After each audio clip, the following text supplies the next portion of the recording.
Cuando vemos la historia en el libro de los Hechos de la iglesia apostólica, la iglesia del primer siglo, hermanos, no tuvieron todas las herramientas que hoy tenemos nosotros para poder tener un alcance a multitudes, a distritos, a países y naciones. Ellos no han tenido todo lo que hoy nosotros tenemos, pero han tenido la fuerza de Dios, han tenido la fuerza del Espíritu Santo, se han mantenido en la doctrina, en la palabra. Aunque un imperio se ha levantado, los ha perseguido, los ha encarcelado, los ha crucificado, los ha matado, pero ellos han seguido avanzando. Mataban a uno, se convertían 10, mataban a 10, se convertían 100, mataban a 100, se convertían 1000. Y llegado ya el año 300, gloria al Señor, de ese imperio, el emperador dijo: no se puede más, más lo perseguimos, más lo matamos, más se multiplican. Ahora las catacumbas ya están llenas, no sé qué va a pasar con ellos. Mejor hay que aliarnos, mejor hay que unirnos, porque la obra del Señor, el pueblo de Dios, sigue avanzando, no se detiene, sigue conquistando. Alabado sea el Señor. Pero es importante, hermanos, para permanecer y avanzar, como dice este lema, gloria al Señor, necesitamos creer en lo que Dios ha establecido, creer en su palabra, porque este libro es la palabra de Dios. Este libro no es una palabra de hombre, es la inspiración de Dios, es la declaración de Dios, y lo que Dios dice lo cumple.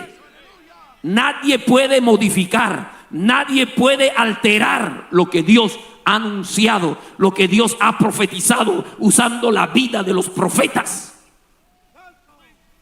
Y cuando uno cree y toma esta palabra, uno se va a mantener firme, aunque se levante el diablo, aunque se presenten miles de ideologías, aunque traten de perseguirnos y detenernos, no van a poder. Porque vamos a mantenernos en lo que Dios ha dicho, en su palabra, en su doctrina, en su enseñanza. Y eso va a tener un respaldo poderoso, que la iglesia seguirá avanzando, las almas se seguirán convirtiendo, los campos blancos seguirán llegando obreros. Bien dice aquí la palabra, el libro de Hebreos, dice aquí, de manera que está establecido.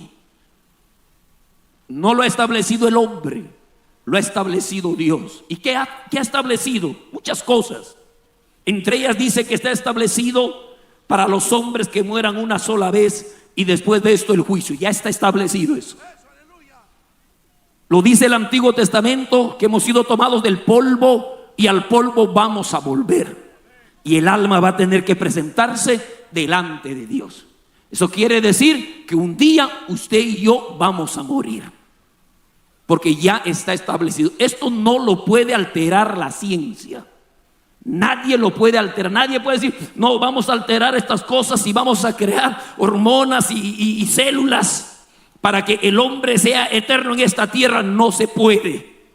Ya se ha establecido por Dios que el hombre tiene que morir. Se muere el niño, se muere el anciano, se muere el joven, se muere el adulto, se muere el pastor, se muere el papa, se muere la mujer guapa. O sea, todo el mundo se va a morir y vamos a tener que presentarnos delante de Dios. Y cuando uno sale de este cuerpo ya no hay, la Biblia no nos presenta una oportunidad de salvación. La salvación lo tenemos cuando estamos en este cuerpo. Alabanzas al Señor. Cuando ya uno muere, ya no hay, nos vamos a presentarlo y Dios va a determinar dónde nos vamos a ir. Gloria al Señor. Entonces dice que está establecido que el hombre muera, pero también dice está establecido, dice: así también Cristo fue ofrecido una sola vez para llevar los pecados de muchos. Eso también estaba establecido, que Cristo ponga su vida, amén, que se derrame su sangre para que haya remisión de pecados.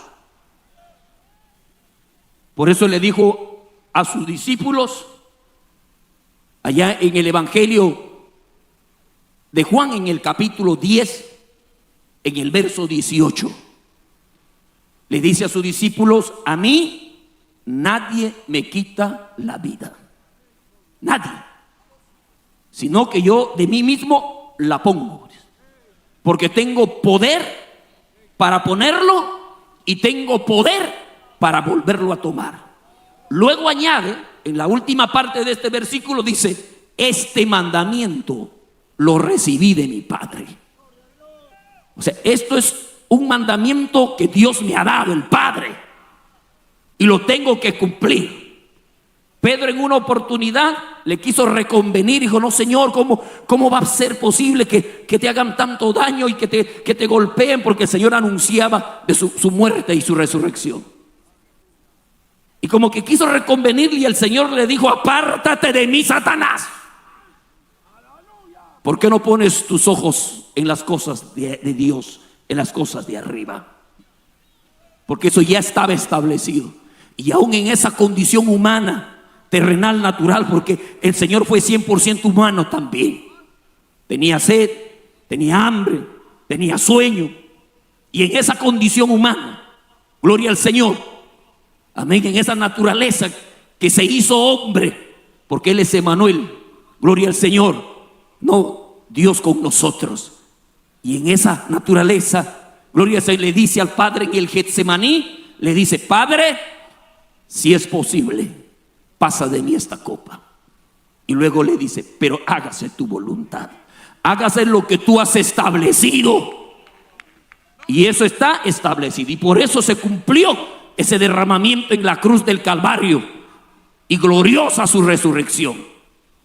Pero también dice la palabra que también está establecido aquí en el verso 28 que aparecerá por segunda vez sin relación con el pecado para salvar a los que le esperan. Eso también está establecido, que Jesucristo vuelve por segunda vez a la tierra.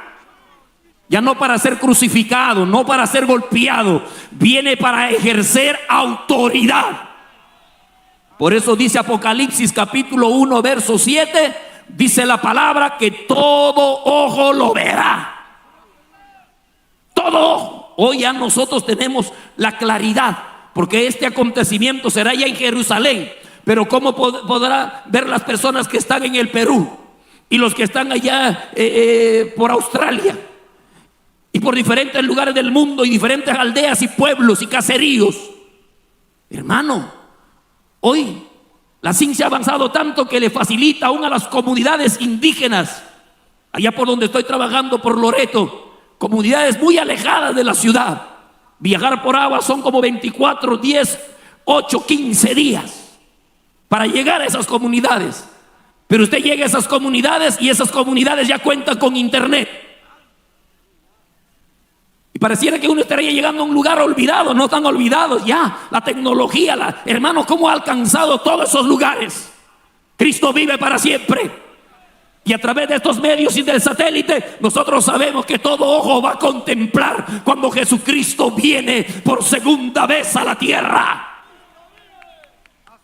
Y ya lo declara la palabra allá en el capítulo 19 de Apocalipsis, del verso 11 hacia adelante. Lo voy a leer un momento. Gloria al nombre de Cristo. Aleluya. Nos vamos a Apocalipsis, al capítulo 19. Dice la palabra del Señor. Voy a leer del verso 11.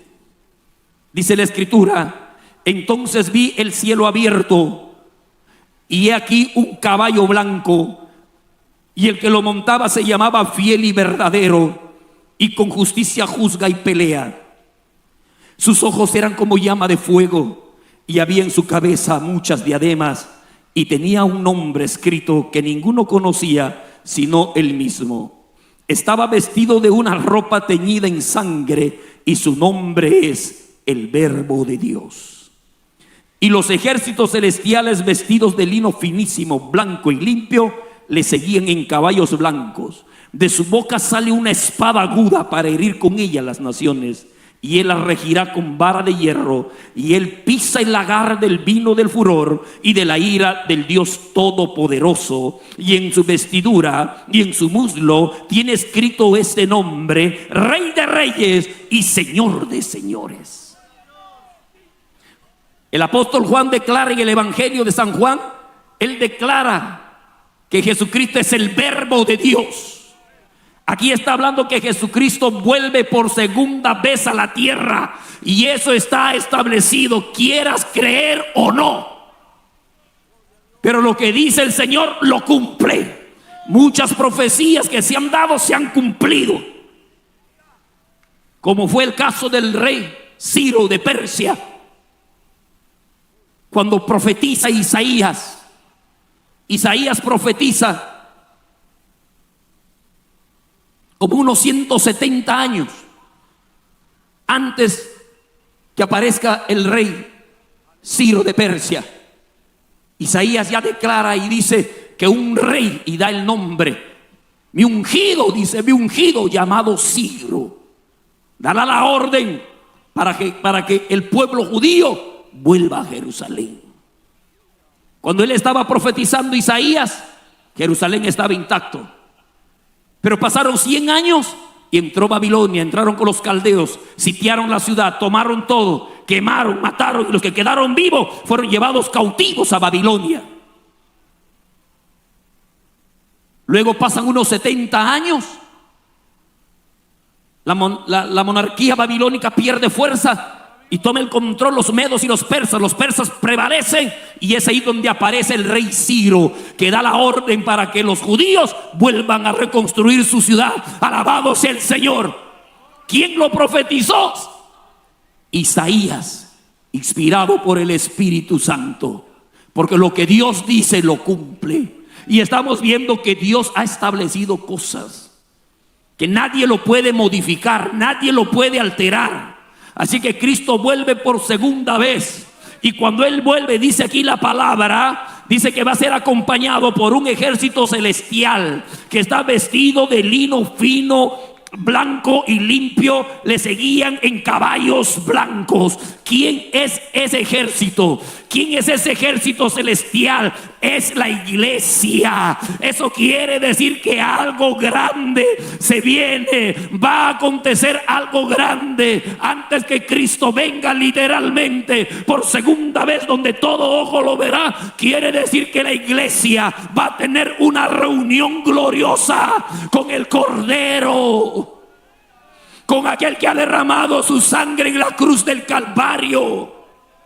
Y ese acontecimiento está registrado en el libro de Tesalonicenses. Dice la palabra del Señor, aleluya. Vamos a Tesalonicenses, a primera de Tesalonicenses. Cristo vive para siempre. Voy a leer primera de Tesalonicenses, el capítulo 4. Dice el verso 13: tampoco queremos, hermanos, que ignoréis acerca de los que duermen, para que no os entristezcáis como los otros que no tienen esperanza. Porque si creemos que Jesús murió y resucitó, así también traerá Dios con Jesús a los que durmieron en Él. Por lo cual os decimos esto en palabra del Señor, que nosotros que vivimos, que habremos quedado hasta la venida del Señor, no precederemos a los que durmieron, porque el Señor mismo, con voz de mando, con voz de arcángel y con trompeta de Dios, descenderá del cielo, y los muertos en Cristo resucitarán primero. Luego nosotros, los que vivimos, los que hayamos quedado, seremos arrebatados juntamente con ellos en las nubes para recibir al Señor en el aire. Y así estaremos siempre con el Señor.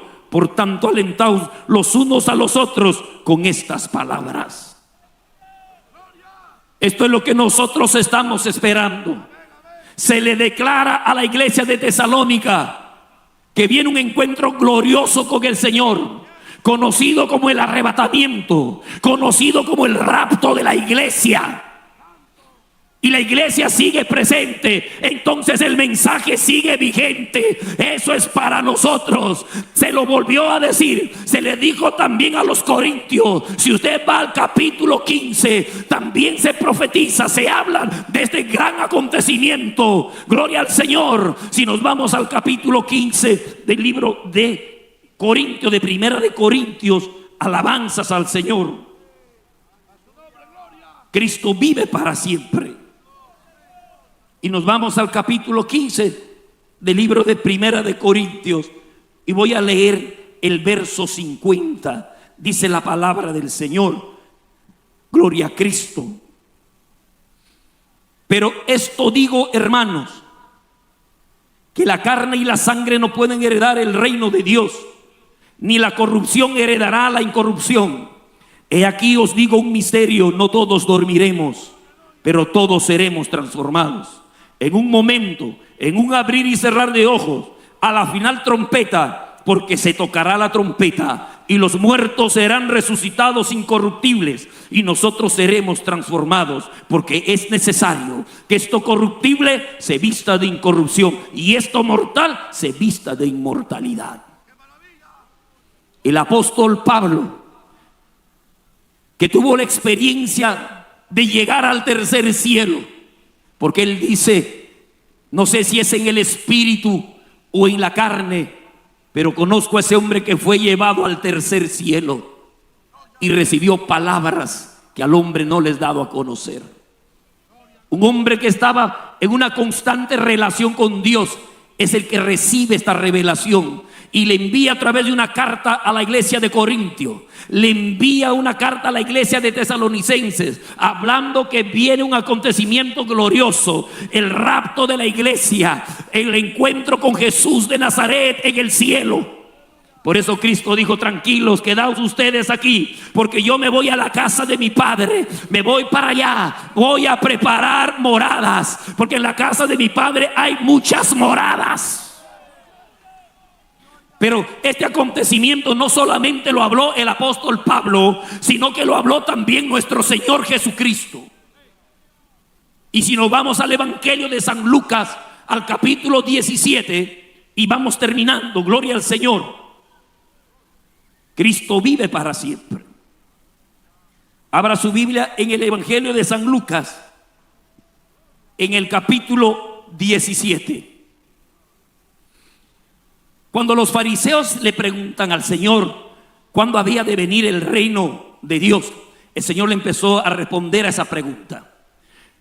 El día ni la hora nadie lo sabe, nadie, ni los ángeles del cielo. Pero el Señor les ha dejado señales, señales para que la iglesia esté atenta, para que la iglesia esté vigilando, para que la iglesia no esté entretenida. Cuando vemos el verso 26, le da una de las señales, le dice: como fue en los días de Noé, así también será en los días del Hijo del Hombre. Comían, bebían, se casaban, se daban en casamiento hasta el día en que entró Noé en el arca y vino el diluvio y los destruyó a todos. Esta generación representa una generación indiferente, una generación que no quiere tomar, hermanos, las cosas de Dios. Lo que quieren es bailar, tomar, emborracharse, fornicar en la vida de pecado, pero no quieren saber nada de Dios. Vamos a la iglesia, no hay tiempo. Vamos a la pollada, ¿cuándo es? Esa generación representa a ese grupo, ¿no? A ese grupo indiferente que no quiere saber o buscar las cosas de Dios. Pero luego le dice: así como sucedió en los días de Lot. Comían, bebían, compraban, vendían, plantaban, edificaban. Mas el día en que Lot salió de Sodoma, llovió del cielo fuego y azufre y los destruyó a todos. Es otra señal, ¿no? ¿Cómo va a estar nuestra sociedad? ¿Cómo va a estar la moral? ¿Cómo van a estar los valores, los principios? Y dice: así van a estar, como los tiempos de Noé y como los tiempos de Lot. Los tiempos de Lot representa una generación degradada en los valores, en los principios. Una generación envuelta en la lujuria, en la concupiscencia. No encontraban satisfacción sexual con el sexo opuesto y no sabían que lo querían violar a los ángeles. Y eso es lo que estamos viendo, cómo, hermanos, están tratando aún de cambiar y de confundir la identidad de los niños. Cómo hay un trabajo mundial. El diablo trata de confundir la identidad de los niños. Poder en la sangre de Cristo. Y no saben qué hacer, no encuentran una satisfacción. Por eso que se hablan de desviación. Aún la ciencia, la psicología habla de desviaciones, habla de los zoofílicos, de gente que tiene atracción sexual por los animales, que quieren tener atracción sexual, quieren casarse con animales, quieren que el marido sea el perro y que el marido sea el burro. ¿Y cómo lo celebran? ¿Y cómo tienen una atracción sexual? Eso es una desviación. Eso es algo que va contra la naturaleza que Dios ha creado. Y existen los zoofílicos, los pedofílicos, que tienen atracción por niños. ¿Qué atracción ve a un niñito con un cuerpo de pollo? Pero quiere tenerle sexualmente. Son desviaciones. Los pedofílicos, los podofílicos, los necrofílicos. Gente que quiere tener relaciones sexuales con los muertos. Entonces el Señor da, hermanos, señales antes que Él vuelva. Y le dice, estas son las señales. Y en el verso 29 dice, mas el día en que Lot salió de Sodoma, llovió del cielo fuego y azufre y los destruyó a todos. Así será el día en que el Hijo del Hombre se manifieste. El verso 31 dice, en aquel día el que esté en la azotea y los bienes en casa no descienda a tomarlos, el que en el campo asimismo no vuelva atrás. ¿Qué nos está diciendo? Cuando ustedes vean cómo está la atmósfera social y cómo está la profecía, todo lo que el Señor ha dicho, la ciencia se va a multiplicar, la maldad se va a multiplicar, etcétera, tantas señales. Entonces el Señor nos está diciendo, en aquel día, cuando usted ve cómo está la sociedad en el mundo entero, le está diciendo a la iglesia, en aquel día no te descuides, en aquel día no dejes de orar, en aquel día no dejes de ayunar, en aquel día no dejes de vigilar. No, en aquel día no estés entretenido y poniendo excusas a tu vida espiritual, diciendo, no puedo orar, no puedo ayunar, porque tengo tanto trabajo, porque tengo tanto estudio.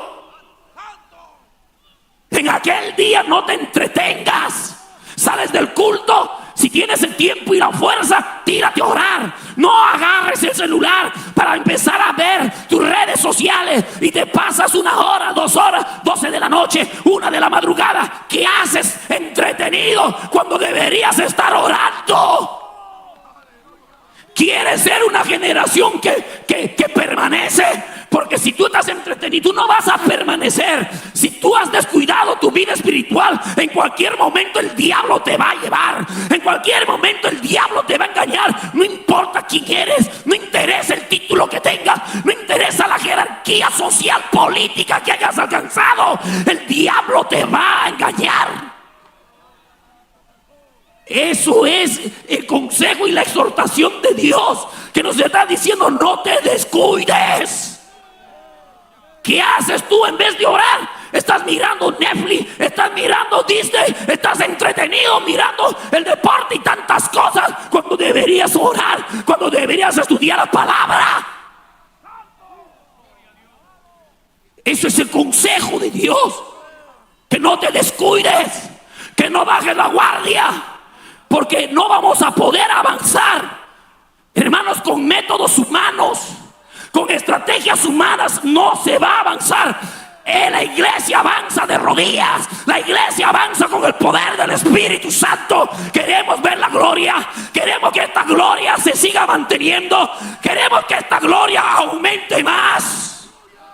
Entonces esta generación tiene que volver a la unción de Dios, a la unción del Espíritu Santo. Si no, no va a retroceder el enemigo. Las almas están atadas. Mira cuánta gente, cuántos muchachos allá en Iquitos. Tenemos aldeas de niños abandonados y huérfanos que están infectados con VIH. Y la iglesia va a vivir indiferente. La iglesia va a vivir entretenido en este mundo, cuando hay tanto que orar, cuando el diablo se está levantando con una furia infernal contra la familia, contra la niñez, contra la adolescencia. La iglesia no puede estar entretenida. Por eso dice en aquel día, y luego dice, gloria al Señor, en el verso 32, mira lo que nos dice el Señor: acordaos de la mujer de Lot. Acuérdate de la mujer de Lot. Dice, mira cómo trae a memoria esa escena, esa historia de la esposa de Lot. Porque esa mujer le vio a Lot orar. El libro de Pedro dice que Lot fue, dice, un justo, el justo Lot, que afligía su alma cada día por la nefanda conducta de los pecadores. Y esta mujer vivía al lado de un hombre justo y no se salvó. ¿Cuánta gente que está dentro de una iglesia que anda en la santidad no se va a salvar? ¿Por qué? Porque están entretenidos, porque están desconectados, porque no hay altar. No hay altar. No hay altar.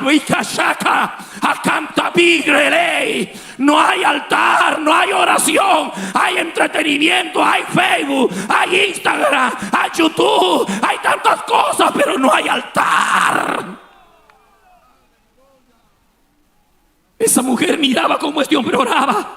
Esta mujer escuchó la voz de advertencia de los ángeles y no se salvó. Y salió, trató de escapar y no se salvó. Por eso el Señor dice: acordaos de la mujer de Lot, porque Dios no tiene especiales. Dios no dice: no, con él sí porque para mí él es especial, con ella sí porque es mi engreído, mi engreída. No, Dios no tiene esa selección. Dios no tiene engreídos, Dios no tiene nietos, Dios tiene hijos e hijas. Y lo que Dios demanda de nosotros es permanencia, pero también avance. Porque no se puede detener la iglesia mientras estamos en esta tierra. Dice la palabra que no se manifiesta este ser inicuo del anticristo, porque todavía hay alguien que lo detiene. Y ese alguien es la iglesia que está investida con el poder del Espíritu Santo. Esa iglesia que le hace la guerra. Esa iglesia que sale a los aires libres. Esa iglesia que se mete a orar con Dios. Y por eso dice: acordaos de la mujer de Lot. Y ya en el verso 33 dice: todo el que procure salvar su vida la perderá, y todo el que la pierda la salvará. Verso 34: os digo, mira, Cristo ya hablaba del arrebatamiento. Os digo que en aquella noche estarán dos en una cama, el uno será tomado y el otro será dejado. Dos mujeres estarán moliendo juntas, la una será tomada y la otra dejada. Dos estarán en el campo, el uno será tomado y el otro dejado. Y respondiendo le dijeron: ¿dónde, Señor? Él les dijo: donde estuviera el cuerpo, allí se juntarán también las águilas. Cristo ya habló del arrebatamiento, pero nos recuerda que no se va a ir una iglesia muerta, una iglesia tibia, una iglesia que ha perdido el amor a Dios. Por eso le habla a la iglesia y en Apocalipsis le dice: tengo contra ti que has dejado tu primer amor. Ya no oras, ya no buscas, ya no eres el de antes. Ahora hay que rogarte para que vengas a la iglesia. Ahora hay que rogarte para que vengas a un ayuno. Ahora hay que condicionarte: hoy venga al ayuno y luego nos vamos a una parriada, nos vamos a una pollería. Pero antes, como tu alma llegaba el día sábado y tú decías: mañana es ayuno, oye, mañana tengo que estar temprano en la iglesia, mañana, Dios, yo tengo que estar ahí.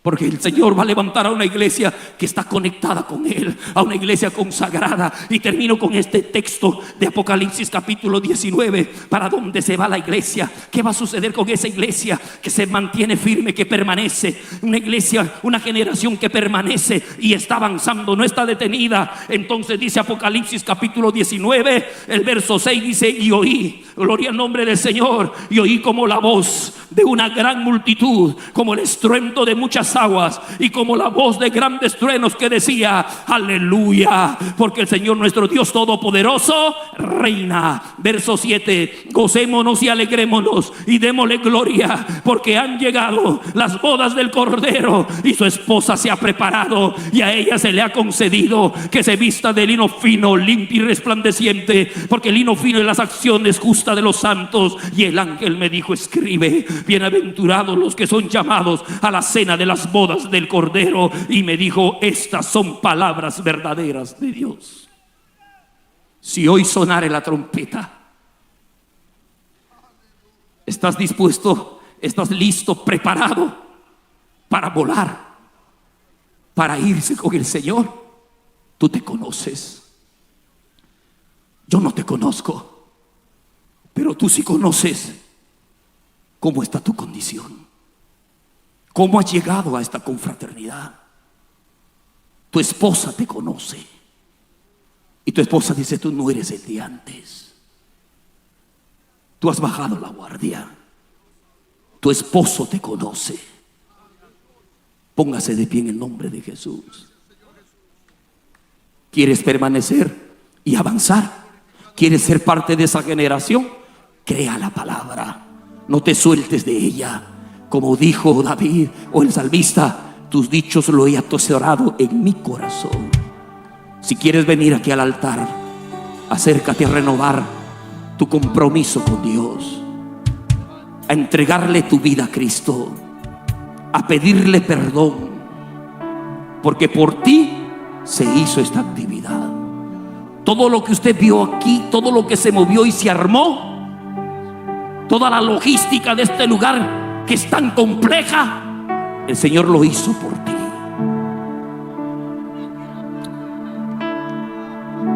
¿Cómo está tu vida? ¿Cómo está tu comunión? ¿Cómo está tu privacidad? Porque Dios te ve en lo privado. Dios te observa lo que tú hablas, lo que tú ves, lo que tú oyes. Y Dios no quiere que nadie se pierda. Dios quiere que todos procedan al arrepentimiento. No sé si el grupo de la alabanza nos acompaña con una adoración.